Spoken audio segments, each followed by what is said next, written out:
안녕하세요. 김종갑의 경제부동산입니다. 구독 꾹, 좋아요 꾹 부탁드립니다. 한동안 급락하던 환율이 1155원 선에서 잠잠해지고 있고 코스피와 상해종합지수도 눈치 장세가 한창입니다. 서울 집값과 강남 집값이 거래 없이 호가 중심으로 상승하고 있는데 이 정도 거래량이라면요, 원래 가격이 지금 많이 떨어져야 정상인데 그렇다면 왜 이렇게 거래량은 없는데 가격이 오를까? 정답은 딱 하나입니다. 주택임대사업자로 매물이 너무나 잠겨 있는 거예요. 제가 여러 번 지적을 했잖아요. 정부가 지금 거래가 10분의 1밖에 안 되는데 가격이 올라간다?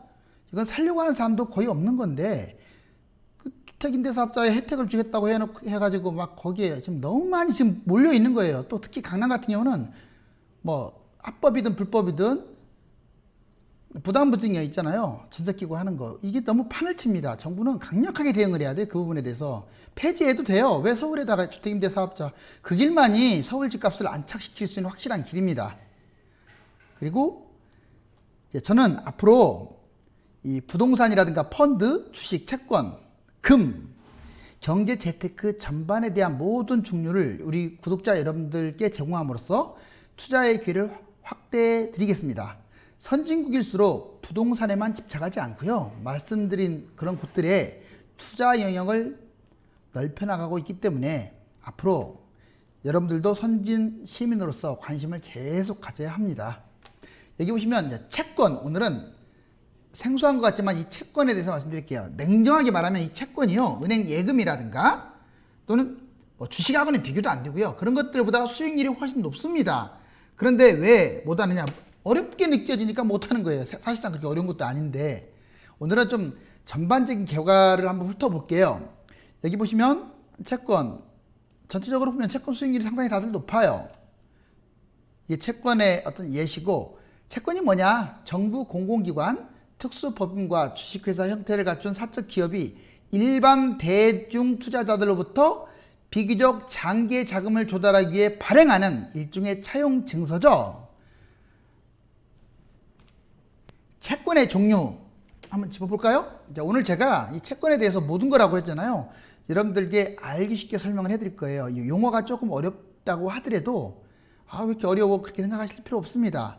이 용어는 그냥 이렇게 이해하면서 넘어가면 돼요. 그리고 처음인 분들은 좀 약간 그렇게 느낄지 몰라도 한두 번이라도 채권 영상을 봤거나 공부를 했던 사람들은 아주 쉬울 거예요.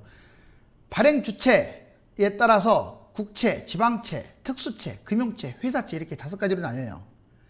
이자 지급 방법에 따라서 이표채, 이게 대표적인 거예요. 할인채, 복리채로 구분하고요. 상환 기간에 따라서 단기채, 중기채, 장기채로 구분합니다.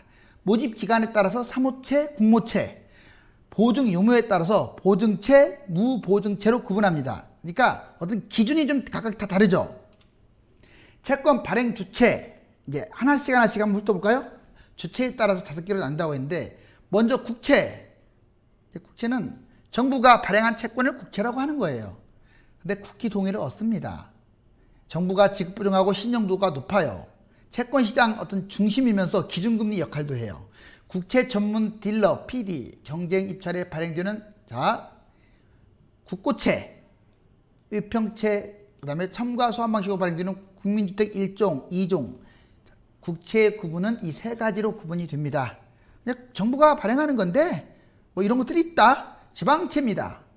자, 지방채는 지방자치단체라고 판단하면 돼요. 지방공공기관인 특별시, 도시군 등에서 특수목적 달성을 위해 발행 국채보다 발행 액수가 적고, 이제 보통은 국채보다는 발행 액수가 적고 신용도가 국채에 비해서 조금 떨어진다는 단점은 있지만, 그래서 유동성은 낮지만 일반 회사채보다는 긍정적인 면이 많죠. 지역개발 채권, 도시철도 채권, 도로공채 등이 있습니다. 특수채라고 있어요. 기관 등이 특별법에 의거해서 발행하는 채권. 공채와 사채의 성격을 모두 지니고 있는데요. 그래도 비교적 안정성과 수익성은 높은 편입니다. 예를 들자면 이제 공사들이 여기에 해당되는데 한국전력 채권, 뭐 토지 개발 채권, 가스공사 채권 이런 것들이 있고요. 금융채. 한국은행과 금융기관이 발행하는 채권을 그냥 금융채라고 합니다. 통화안정증권, 산업금융채권. 지금 제가 1, 2, 3, 4까지는 전체적으로 좀 안정도가 높습니다. 이제 5번은 이제 회사에 따라서 완전히 안정도가 다르겠죠. 회사채. 주로 개인들은 이 5번 회사채를 많이 합니다. 상법상에 주식회사가 발행하는 채권으로 채권자는 보통 이제 3개월짜리가 많아요. 3개월마다 이자를 받고 만기 시에는 상환. 이렇게 3개월마다 이자 한 번씩 받고 만기 시에 상환하는 그러한 채권을 말하고요. 여기에 종류는 뭐 보증사채, 무보증사채, 담보부사채, 전환사채, 교환사채, 신주인권부사채, 옵션부사채 등 종류가 다양합니다. 이 기준에 따라서 국채, 지방채, 특수채, 금융채, 회사채 등이 있다. 뭐 채권은 어떤 이자를 어떻게 지급하냐에 따라서 다음과 같이 구분합니다. 이표채, 가장 유명한 이자 지급 방법의 채권이라고 했죠. 채권의 본체에 이표가 붙어 있어요. 그래서 이자 지급일에 이자를 받을 수 있는 채권입니다. 이자를 받을 수 있는 채권. 우리나라 회사의 대부분이 이표채입니다. 이게 거의 회사채는 이표채라고 생각하시면 돼요. 아까도 말씀드렸지만 3개월마다 지급하는 방식. 이제 할인채라고 있습니다. 액면 금액의 상환기일까지 단기 이자 영득 미리 할인하는 금액으로 발행하는 채권인데 여기 보시면 금융채와 특히 금융채 중에서도 통화안정증권이 주로 여기에 해당되고요. 복리채. 이자에 대해서 이자 지급 기간 동안 복리로 재투자되어서 만기 상환 시 원금과 이자를 동시에 지급하는 채권입니다. 국채의 국민주택 1, 2종 채권, 지방채의 지역개발채권, 금융채의 일부 금융채권 등이 여기에 포함됩니다. 채권 상환 기간에 따라서도 종류가 이제 갈리죠. 단기채는 통상적으로 1년 이하인 채권입니다. 국채의 국고채 뭐 1년 만기 그러잖아요. 통화안정증권, 그다음에 364일 만기 금융채, 1년 만기 등이 여기에 해당되고요. 국채들이 많죠. 그다음에 중기채입니다. 상환 기간이 1년 이상에서 5년 이하인 경우 국채의 국민주택 1종, 지방채의 지역개발 채권, 금융채 중에서 대부분 회사채가 여기에 포함되고요. 장기채, 상환 기간이 5년을 초과하면 다 장기채에 포함시킵니다. 국채의 국고채, 10년 만기, 그 다음에 국민주택 2종, 지방채의 서울시 도시철도공채가 해당됩니다. 여기에 뭐가 있고 여기에 뭐가 해당된다는 건 중요하지 않아요. 이렇게 단기채, 중기채, 장기채 이렇게 구분을 하는데 저런 것들이 여기에 해당되는구나 이렇게 감만 익히시면 돼요. 그런데 이제 미국과 유럽은 분류가 우리나라하고 좀 달라요. 단기채 1년 이하고요. 중기채가 1년 초과 10년 이하고 장기채는 10년 초과로 분류한다는 거. 모집 기간에 따라서 또 채권은 구분이 돼요. 사무채와 공모채로 구분이 됩니다. 채권을 발행하는 기관이 인수기관에 대하여 일정 조건으로 인수계약을 체결하고 그 발행 총액을 인수기관이 전액 인수해가지고 발행하는 채권. 그러니까 인수기관이 인수해서 발행하는 채권. 중개인 또는 대리인을 통하지 않고 발행기관이 재반 절차를 직접 발행. 주로 사무채가 좀 많죠. 그 다음 공모채는요. 발행주체가 불특정 다수에게 채권을 매각하는 방법. 직접 발행과 간접 발행으로 구분합니다. 모집 기간에 따라서 사무채와 공모채로 구분하고 이제 보증 유무에 따라서 보증채와 무보증채로 구분합니다. 정부 보증채는요. 보증의 주체가 정부의 채권으로 국채가 해당되고요. 일반 보증채는 시중은행이나 기타 금융기관이 지급하는 채권 일반적인 회사채가 여기에 해당됩니다. 그 다음에 무보증채는요. 정부나 금융기관의 지급 보증 없이 단지 발행주체의 자체 신용도만 가지고 유통되는 채권이에요. 또 이런 기준도 있어요. 채권에 표시되는 통화에 따라서 자국 통화 표시 채권이 있고 외국 통화 표시 채권 등이 있다. 정말 종류별로 많죠. 이 종류만 명칭만 알아도요. 채권의 50% 이상은 여러분들이 다 소화한 거예요. 이제 구체적인 채권의 어떤 내막에 대해서 들어가 볼까요? 채권의 특성입니다. 일반적인 특성. 채권은 이 세 가지 특성을 지니고 있어요. 수익성, 안정성, 유동성 세 가지 특성이 여러분들 상대적으로 주식이나 펀드나 이런 것들보다 상당히 높습니다. 일정한 기간 후에 얼마나 이익을 얻었는가 이게 수익성이에요. 채권은 대부분 이익을 얻는다고 했잖아요. 안정성입니다. 원금과 이자를 확실하게 받을 수 있는가 이게 가장 중요합니다. 자, 채권에서 가장 중요한 것은 안정성이에요. 그래서 특히 회사채 같은 경우는 등급을 꼭 확인을 해야 돼요. 가장 중요하다고 써있고 이제 유동성은 뭐냐 이게 뭐 1년짜리든 5년짜리든 10년짜리든 자기가 상황에 따라서 중도에 돈이 필요하면 또 팔 경우도 있잖아요. 그럴 때 과연 이게 현금화 했을 때 유동성이 좀 가능한지 현금화가 가능한지 중도에 돈이 필요할 때 현금화가 가능한 여부, 유동성입니다. 이 세 가지의 일반적인 특성이 있고요. 채권의 또 3대 특징이 또 있습니다. 법률성, 차용 증서 들어보셨죠? 이거와는 달리 채권을 발행하는 주체가 이 법률로 정해진다는 게 저희가 있어요. 일이 이미 정해집니다. 정부 공공기관 특수법인 상법상의 주식회사 이게 하나죠. 공증성 역할도 합니다. 정부는 국회 동의를 얻어야 돼요. 국회 동의. 자기 마음대로 발행 못합니다. 회사는요. 금융감독원에 유가증권 신청서를 미리 제출해야 돼요. 그 다음 자율성이 있습니다. 수표도 좀 왠지 뭐 비슷하게 느껴지잖아요. 그런데 그것과는 달리 유통시장의 어떤 자유로운 거래가 가능하다는 거. 채권 구분을 해볼까요? 채권의 투자 주체.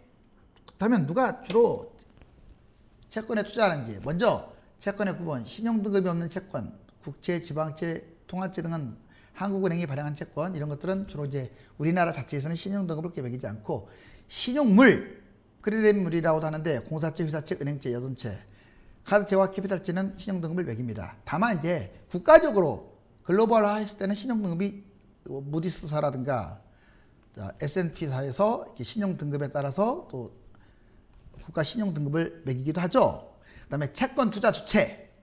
그럼 누가 채권을 사느냐? 보험사, 연기금, 은행, 투자신탁, 외국인, 개인. 쉽게 말하면 보험사부터 투자신탁까지는 기관이라고 해요. 우리가 이건 이 사람들은 펀드라든가 주식도 똑같이 거래하죠. 그래서 이 삼두마차는 기관, 외국인, 개인 이렇게 볼 수가 있습니다. 채권도 마찬가지예요. 주식도 마찬가지고. 보험사 자산부채 듀레이션 매칭과 고객 자산의 안정성을 위해서 우량 장기물에 주로 투자합니다. 우량 장기물에. 그리고 장기국채 또는 공사채 투자. 여러분들 좀 궁금하지 않아요? 이 보험사가 무슨 득이 된다고 해서 자꾸 보험을 들라고 할까? 뭐 예를 들어서 암에 걸리면 암보험 돈 나가고 뭐 상해보험도 마찬가지고 이것저것 보험 나가면 그렇게 얼마나 남을까? 이런 그 사람들은 뭘로 돈 먹고 살까? 이런 생각 좀 들잖아요. 자, 그 사람들도 이렇게 말씀드렸듯이 채권에 투자를 많이 합니다. 그리고 정부가 좀 다른 어떤 개인보다 앞서기 때문에 손해보는 일보다는 훨씬 더 많은 이익을 창출할 확률이 높죠. 뭐 이율도 얼마 안 되기 때문에 이자보다 채권을 많이 활용해요. 그래서 개인들도 관심을 가져야 하는 거예요. 연기금, 가입자의 장기 자금 운용이라는 면에서 보험사와는 좀 유사한데 비교적 연기금은 적극적이에요. 자, 다소 적극적인 형태를 띄고 고루 분포한다. 실질적으로 연기금은요. 주식도 적극적으로 매수합니다. 은행, 안정성 추구가 특징인데 일반 기업 투자의 경우 채권에 투자하지 않습니다. 외국인들하고 좀 비슷한 성향을 보이는 게 은행이에요. 그리고 대출을 선택하며 상대적으로 은행 대출이 비중이 낮은 공기업 채권 투자가 활발하다. 이 공기업 채권 투자에 좀 활발하게 진행한다. 투자 신탁, 다른 기관보다 역시 적극적입니다. 자산 포트폴리오 변경이 낮아서 단기 카드채나 캐피탈채에 대한 투자 비중이 높다. 그러니까 투자 신탁 같은 경우는 우리 개인들이 뭐 자주 이제 활용을 하는데 아무래도 다른 기관들보다 자산 포트폴리오 변경이 잦다고 했잖아요. 그러다 보니까 좀 공격적 성향의 투자를 많이 해요. 그래서 카드채라든가 캐피탈채, 외국인들은 국채를 중심으로 아까 한다고 여러 번 얘기했죠. 신용물의 경우는 크레딧 위험이 높다고 판단해서 투자 비중이 좀 적어요. 이게 회사채는 투자 비중이 적습니다. 우량주 빼놓고는. 개인은 70% 이상이 등급이 좋은 회사채를 선호합니다. 그리고 5년 이내 단기 투자를 선호한다는 거. 실질적으로 개인들도요. 투자 수익률 결과를 보면 펀드보다 훨씬 더 나아요. 뭐 주식보다는 압도적으로 좋고요. 예금보다도 평균적으로 좋습니다. 그래서 채권에 여러분들 관심 많이 가지셔야 돼요. 채권, 신용등급, 채권 기본 용어 한번 볼까요? 투자 적격 등급, 투자 부적격 등급 두 가지로 크게 나누는데 정크분도 등급까지 한다면 세 가지로 나눕니다. AAA, AA, 그 다음에 A, BBB 이렇게 A 3개짜리부터 하나짜리, BBB, B 3개짜리까지는 투자 적격입니다. 투자 부적격은 BB, B, CC, D 이렇게 B 2개짜리부터 D 등급까지. D 등급은 사실상 정크분도 등급인데 이렇게 해서 투자 부적격 등급, 그 다음에 정급 본드 등급은요, 여기 투자 부적격 등급에서 하위 등급으로 고위험, 고수익. 그러니까 주식으로 따지면 관리 종목, 이런 것들이에요. 여기 보시면 지금 그렇다면 투자 부적격 등급은 투자하지 않느냐? 아니에요. 많이 합니다. BBB까지 이렇게. 왜? 아무튼 이쪽으로 올라갈수록 안정성은 높은 데 비해서 수익성이 낮아요.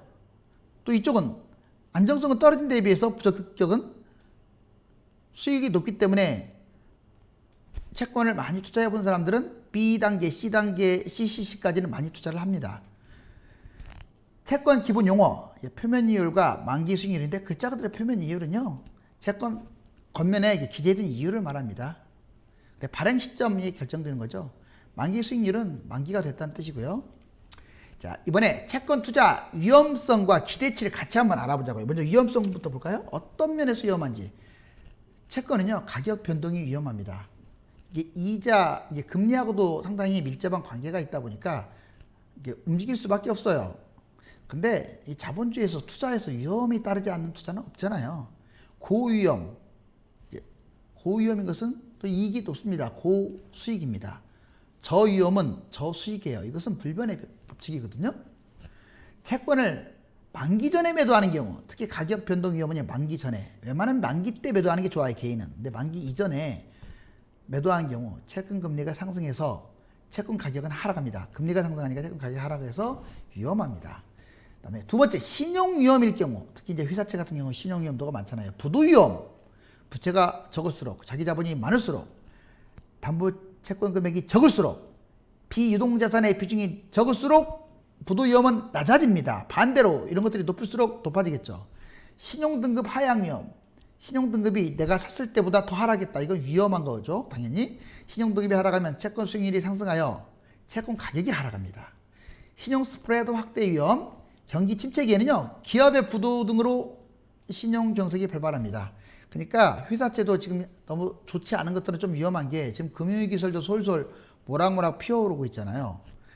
유동성 위험도 있습니다. 채권을 매도할 때 매수세가 부족하면요, 제값을 못 받아요. 이게 채권만 그런 게 아니라 해외 인버스 펀드라든가 이런 것들도 해당돼요. 그러니까 매수세가 부족하면요, 뭐 부동산도 마찬가지잖아요. 제값을 못 받습니다. 매수와 매도가가 간격이 넓을수록 유동성 위험은 커집니다. 콜 위험, 이게 중도 상환 위험. 콜 옵션 부채권은 채권 발행자가 만기 이전에 상환할 수 있는 채권인데, 웬만하면 좀 중도 상환은 하지 않는 게 좋겠죠. 콜 옵션 부채권은 옵션이 없는 일반 채권보다 수익률은 높습니다. 채권 투자 수익, 이번에는 은행 증권사하고 비교해서 투자 수익에 대해서 한번 알아볼까요? 이자 수익률이 은행보다 높고요, 투자 수익률은 주식보다 높습니다. 참 좋은 말이네요. 이자 은행보다 높은 거 맞아요. 1에서 3%까지 높습니다. 더 투자 수익률은 오히려 주식보다 높습니다. 주식은 또 불안전하잖아요. 주식은 배당이라는 걸 받죠. 매매 차익에 의해서 수익을 얻습니다. 은행은 이자입니다. 이자. 채권은 표면이자와 표면이자의 재투자 이자가 있고요, 매매 차익도 가능해요. 사고팔고 하니까 이 세 가지 수익이 발생하고, 은행보다 1에서 3% 높은 이자 수익이 발생하고요, 주로 국채 등은 더 안전하잖아요. 그래서 이자율이 상대적으로 낮고, 회사채 중에서 불안한 것일수록 이자율은 높다. 두 번째, 1년 전 잔존 만기일 채권 매수가율이, 이게 무슨 말이냐. 이제 예를 들어서 뭐 10년짜리 회사채가 있거나 뭐 국채가 있다. 그러면 이제 9년 됐어요. 1년밖에 안 남았네요. 잔존 만기일이 1년 남은 거. 그런 걸 매매해서 그걸 사라고요, 살 때. 지금부터 지금 밑덩에서 10년짜리 사는 것보다 그걸 살 수 있다면 그게 좋습니다. 그 뜻이에요. 1년 전 잔존 만기일 채권 매수가율이. 은행은 만기 이전 해약 시에, 만기 이전에 해약을 하면요, 이자 수익이 거의 손실되죠. 이자 못 받잖아요. 근데 채권은 달라요. 보유기간만큼 이자 수익이 가능한 것들이 대부분이에요. 매수 가격보다 매도 가격이 높으면 당연히 시세 차익이 낮고 손실 만기까지 보유하는 것이 더 유리하겠죠. 채권 만기 전에 매도 시세 차익은요, 채권 수익률이 높은 시점에서 매수, 저렴한 가격에 매수하라는 뜻이고, 채권 수익률이 낮은 시점에서 매도는 채권 할인율을 적게 적용하여 보다 높은 가격에 매도하라, 이런 뜻이에요. 개인 투자자 유리한 채권 투자는요, 자, 개인 투자자들은 항상 잊지 마세요. 채권을 만기까지 보유하는 방법이 유리하다. 단기로 매도하고 싶다면요, 잔존 만기 1년짜리를 차라리 매수하시라고요. 만기 전에 매매하여 시세차익을 거두려면 향후 채권 수익률 수준과 방향성을 정확하게 예측해야 돼요. 이거 좀 쉽지는 않겠죠. 그러니까 이럴 때는 경험이 있는 분들이나 이런 분들이 활용하는 게 좋습니다. 채권 직접 투자와 간접 투자 보시면 채권 직접 투자는 알채권 투자라고도 하는데 우리가 이제 국채, 휴사채 등을 브로커 등을 통해서 주로 브로커를 통해서 매입하는 형태예요. 채권 투자 경험이 있는 분들이 좀 유리하죠. 채권 간접 투자도 있습니다. ETF 펀드에는 없는 게 없습니다. 다 있어요. 이것도 채권도 마찬가지로. 그래서 초기 투자자들은 아예 간접 투자로 하는 게 유리하고요. 채권 투자 수익은요, 고수익 고위험, 이 낮은 등급에 투자할 경우 그렇고, 저수익 저위험, 높은 등급에 투자할 경우. 채권 투자 안내는요, 채권 직접 투자 정보 확인, 여러분들 사이트 좀 가르쳐 줄 테니까 확인해 보세요. 본드몰 사이트, 그 다음에 채권 간접 투자 ETF 펀드는 펀드 슈퍼마켓, 채권 ETF 네이버 금융, 거기 칸에 맞춰서 들어가시면 됩니다. 국채 투자는요, 절차가 있어요. 증권회사 일단은 한번, 이제 국채만이 아니라 일반 채권 투자도 마찬가지예요. 자, 증권회사 방문해가지고 뭐 계좌 개설하세요. 주식 계좌로 채권 매매 가능합니다. 채권 매수 금액을 입금하고요. 일반적으로 증거금 몇 %, 아마 거기 직원들이 다 안내해 드릴 거예요. 거래소 채권시장 매수 주문 혹은 해당 증권사와 1대1로 장외채권 거래를 통해서 매수할 수도 있다. 채권과 금리, 이건 상당히 중요해요. 이번은 보통 채권은요, 금리 인하 시에 가치가 상승합니다. 금리 인상 시에는 가치가 하락해요.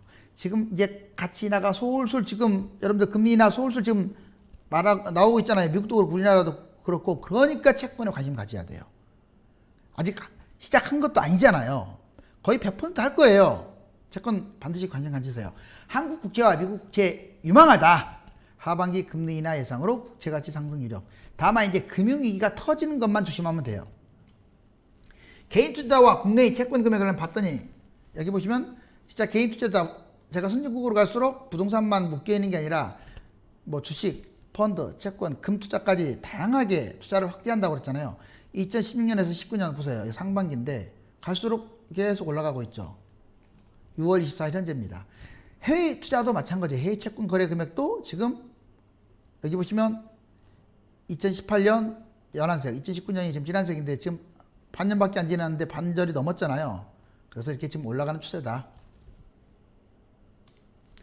투자 적격과 부적격 채권, 여기 보시면 BBB를 기준으로 해가지고 여기까지가 투자 적격 채권이고요. BB부터 투자 부적격인데 이건 뭐 투자하고 이건 투자하지 말고 이런 뜻이 아니라고요. 알았죠? 그 뜻이 아니라 이걸 기준으로 삼 때 뭐 위쪽은 안전하고 밑에는 좀 불확실성이 있는데 여러분들 CCC까지는 좀 경험이 있을 경우 해도 무난하다. 그리고 이게 색깔이 좀 약간 진하게 칠해졌죠. 그래서 해외 채권일 경우 이렇게 내용이 나와 있습니다. 채권과 금리 아까 반비례한다고 했죠.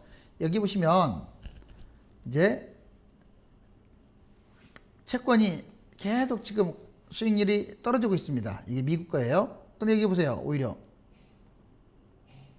자, 금리가 올라가고 있기 때문에 채권 수익이 떨어지는 거예요. 물론 다 떨어지는 건 아니지만 대부분요. 상당히 완전 정반대의 그래프가 이어지고 있죠. 이게 지금 2019년이거든요. 이제 뭐라 그럴까, 금리 인하를 하게 되면 이렇게 내려오면 얘는 어떻게 되겠어요? 이렇게 올라가겠죠. 거꾸로 채권은. 이해가시죠? 환율 투자 간단하게 이제 지금 넘어가 볼까요? 지금 오늘 보니까 제가 이 선을 저번에 그어드렸잖아요. 1150 뭐 대에서 여기서 역시나 이 선을 분기시키, 여기가 좀 너무 높죠. 여기까지 가려면 이렇게 상당히 이렇게 많은 힘이 필요해요.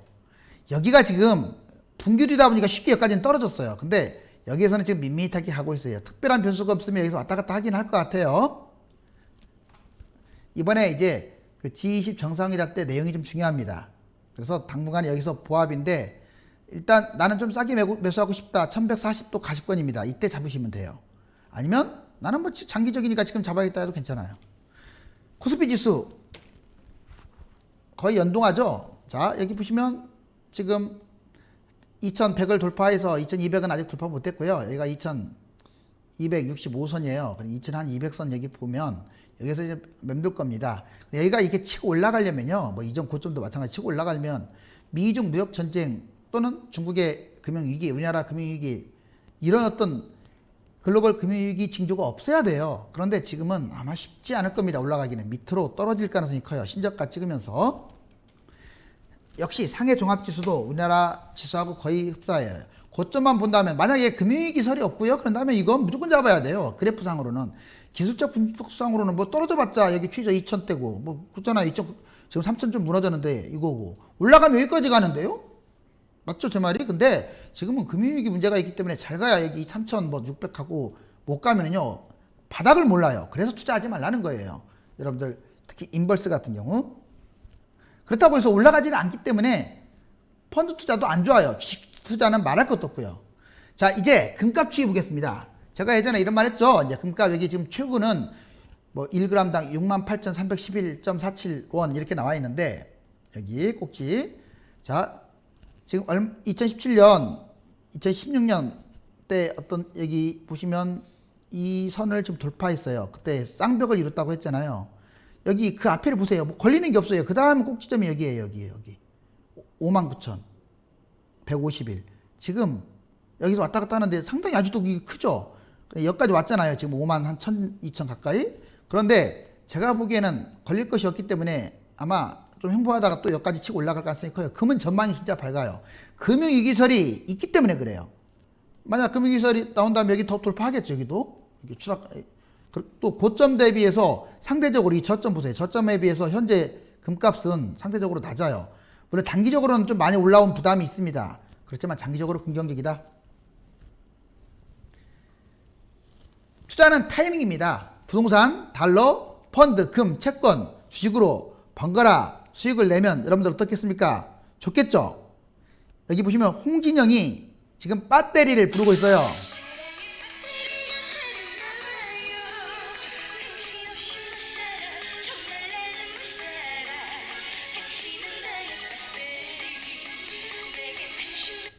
자, 여러분들 여기 배터리 엄청 큰 배터리네요. 지금 일하고 정말 지치고 여러분들 힘들고 가정 꾸려 나가랴 정말 어려울 텐데 이 홍진영의 배터리 기운을 가득 받아가지고요 여기 돈벼락 한번 이렇게 받았으면 좋겠어요. 그러려면 이제 선진국 국민답게 부동산, 달러, 펀드, 금, 채권, 주식 등으로 번갈아 수익을 내봐야겠죠.